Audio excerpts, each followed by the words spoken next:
Hello, my name's Jonathan Gosling. I'm Emeritus Professor of Leadership at the University of Exeter in the UK and have held a number of positions in other universities around the world. I came to know IEDC in the mid-90s, early 1990s, when I was helping some big international companies, mainly UK-based, to find better ways of working internationally, and with Danit Sapur devised some elements of those programs to take place in Slovenia and Bosnia-Herzegovina and various other places. And since then I've been very involved in the Institute through associations with programs, the doctoral program, MBAs, and executive programs, and worked with various other colleagues there. I've been asked to give some thought to current and future trends in leadership studies. I think that one of the key ones, of course, is going to be trying to make sense of a tension between the contribution to leadership that can be made by rational analysis, thoughtfulness, by careful direction setting, strategy, it's skillful implementation, and so on the one hand, and another kind of leadership, which we call these days populist leadership, which is really a kind of charismatic enthusiasm, which responds to all sorts of other needs, and certainly much less dry, and needs less patience to wait for something to happen. What is this telling us about the needs for leadership and the kind of way it's going to develop, and perhaps leadership studies ought to develop over the next few years? Well, I think one of the key drivers in all this is a growing anxiety through society about the kind of pickle we're in, about the impacts of climate change, of the breakdown in global order and law and order, and the orderly systems for negotiation, about new technologies which are disrupting old work patterns, professions, skills, and so forth, and the shifting balance of power geopolitically towards China and the so-called East, and also, we don't really know what's going to become of the potential for power in Latin America and Africa. Much of this is going to be disrupted in any case by changes to climate and food security in particular.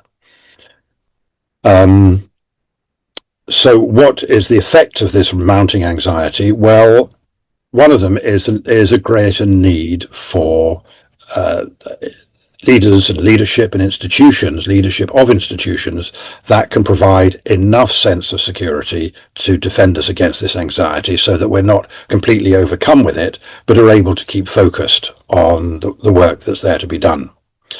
So we need leadership, and I'm sure we'll generate leadership that acts as defense against that anxiety.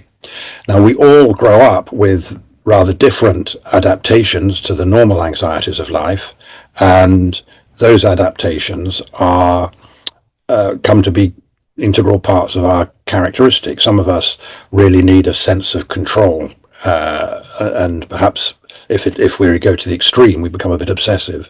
Others grow up with a lot of anxiety about whether we ourselves are anything or count for anything, whether anybody notices us, whether we're just going to be obliterated in the winds of time, and these tend to drive narcissistic defenses against the I, and others of us hope for and look for some kind of solution to come beyond us, from technology or maybe a prophetic savior of some sort,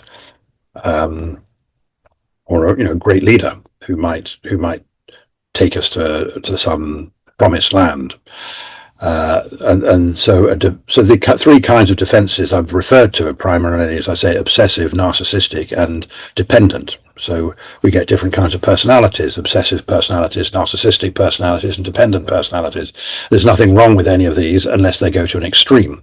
But what happens often is as we all grow up with those kinds of defenses, we tend to feel an intuitive attraction to leaders who offer precisely that kind of defense.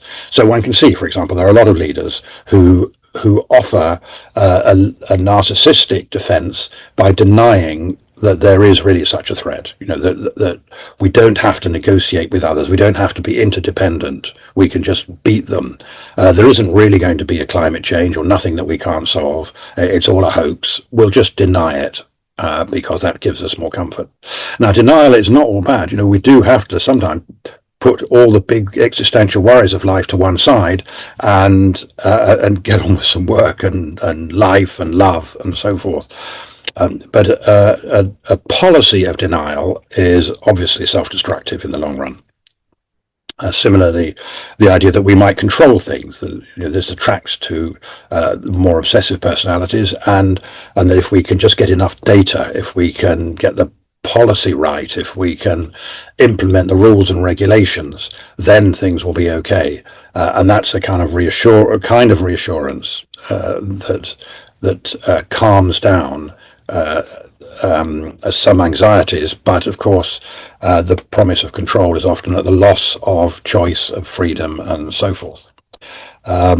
And similarly with dependency, it would be lovely if someone or some new piece of technology would solve the problems of climate change, would solve food shortage, would solve injustice, and that some great leader will do that, or will take us all away to another planet where we'll live happily ever after.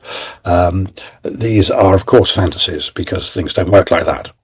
In the world, there's absolutely no evidence that this has ever worked in the past, or that it could possibly work in the future. But nonetheless, the desire for salvation is very, very strong, and a big motivation. And a lot of people who are sort of oriented that way, predisposed to look for salvation, find it in some of the leaders and the technologies and the advertising that's on offer. So I think the really big challenge for leadership development is going to be to help leaders and help institutions they lead to provide the defensive structure, the holding, the containment, as the technical world, defensive containment for people's anxiety, without that becoming pathological and so that defense becomes the primary purpose of the institution, and no other work can get done either. So it's just enough, but not too much defense.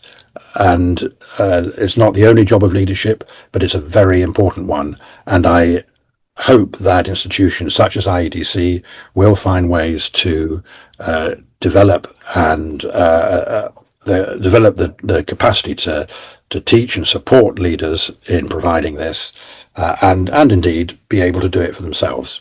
So I wish you all well, and in the next phase, after Danitz's amazing launch and innovation in setting the place up and running it for so many years with such vigor, originality, and brilliant liveliness. And I wish you all more of that to come. Thank you very much for listening.